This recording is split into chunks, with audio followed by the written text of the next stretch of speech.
Abbootiin baga fayyaan dhuftanii gammachuun gammachuu maaddessanii. Ayyootiin baga fayyaan dhuftanii baga galtan bu'aa qabsoo dhiyeessanii. Abbootiin kan dhuftanii yaamichas kabajanii Rabbi sin haa milkeessu jenne ijoolleen teessanii. Qur'aana jaalattanii ilmaan fiitiif yaaddanii illee harkaa qabdanii markazaa geessisanii. Arra ijoolleen baratte Qur'aana haafatnaani isin nuun laffaatanii dafqa keessan buuftanii. Arra wajjin gammannee bu'aa laffaatiisanii. Salam jennaan ijoolleeni. Harmi umriilee raddu galataallee arkaddu milki jiruuf jireenya Qur'aanaan nu jaaladhu. Bu'aa Qur'aana ilmaan diiniif kannadhu. Ijoolleen Qur'aana bartee haadhaaf abbaa jaalatte. Ijoolleen Qur'aana dhiiftee haadhaaf abbaa darbatte. Yaada ilma horkattee ilmoon itti jallatte. Qur'aana irraa hambiftee maali bu'aan harkattee.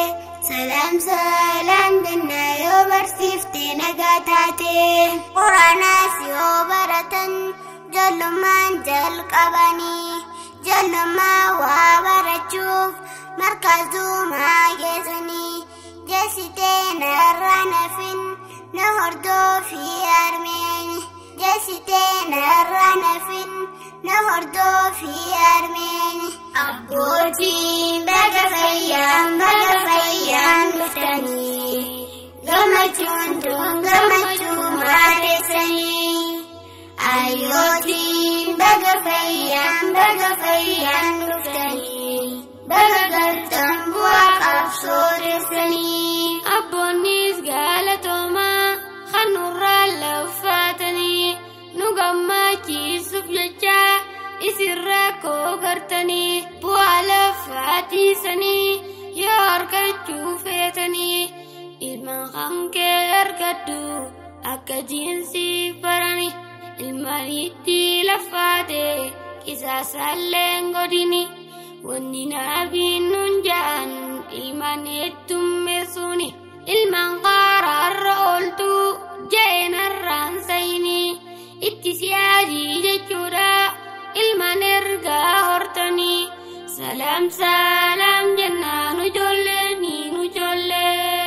Gahee nurraa dhaabbachuu wallaalaa irraa rakkachuu. Baraduu faafi dabraa wallaalaa irraa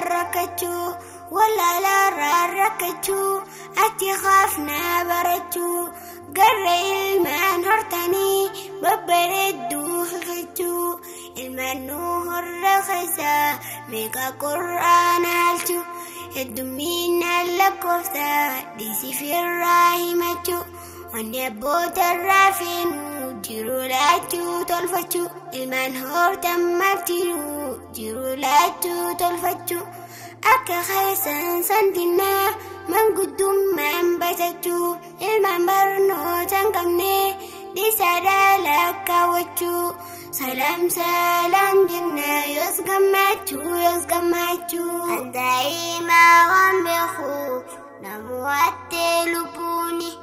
Isinis akka khayyaa yaaniif ijoollee taatani. Hawaasni kan dorgomu beekaa ilmaan qabuuni. Ilmaan keetiin fashalee hawaasnini. Salam jennaan ijoolleeni. Abbootiin baga fayyaan dhuftanii gammachuun maaddessanii.